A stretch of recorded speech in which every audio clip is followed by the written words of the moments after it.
கிராமத்தின் கடைசி வீட்டில் வசித்தான் ரமேஷ். வீட்டில் சொத்து என்று சொல்ல எதுவும் இல்லை. மழை பெய்தால் சுவரிலிருந்து சொட்டும் நீர், இரவு வந்தால் இருட்டை விரட்ட ஒரு சிறிய மண்ணெண்ணெய் விளக்கு. அப்பா தினக்கூலி, அம்மா வீட்டு வேலை. சில நாட்கள் சாப்பாடு இருக்கும், சில நாட்கள் இல்லை. ரமேஷ் சிறுவயதிலிருந்தே ஒரு விஷயத்தை கவனித்தான். எங்களிடம் பணம் இல்லை, ஆனால் முயற்சி செய்யும் உரிமை இருக்கிறது என்று. பள்ளிக்கு செல்லும் வழியில் மற்றவர்கள் சைக்கிளில் சென்றார்கள். ரமேஷ் நடந்தே சென்றான். ஆனால் அவன் மனம் ஓடிக்கொண்டே இருந்தது. ஆசிரியர் சொன்ன ஒவ்வொரு வார்த்தையும் அவனுக்கு ஒரு ஏணி போல இருந்தது. வறுமையிலிருந்து மேலே ஏறுவதற்கான ஏணி. 10ஆம் வகுப்பில் தேர்வு கட்டணம் கட்ட முடியாத நிலை. அப்பா தலைகுனிந்தார். இந்த வருஷம் படிப்ப நிறுத்திக்கோ மகனே என்றார். அந்த நாள் ரமேஷ் அழவில்லை. அவன் இரவு முழுவதும் யோசித்தான்.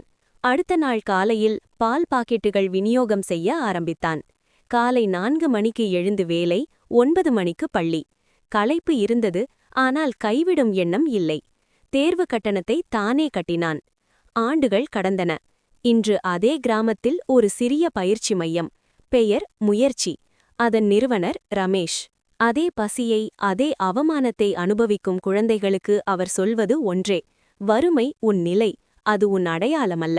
இந்த கதையின் சீதி: வறுமை ஒரு தடையாய் தோன்றலாம், ஆனால் அது முடிவு அல்ல. கதை பிடித்திருந்தால் லைக் செய்து சேனல் சப்ஸ்கிரைப் செய்து கொள்ளுங்கள்.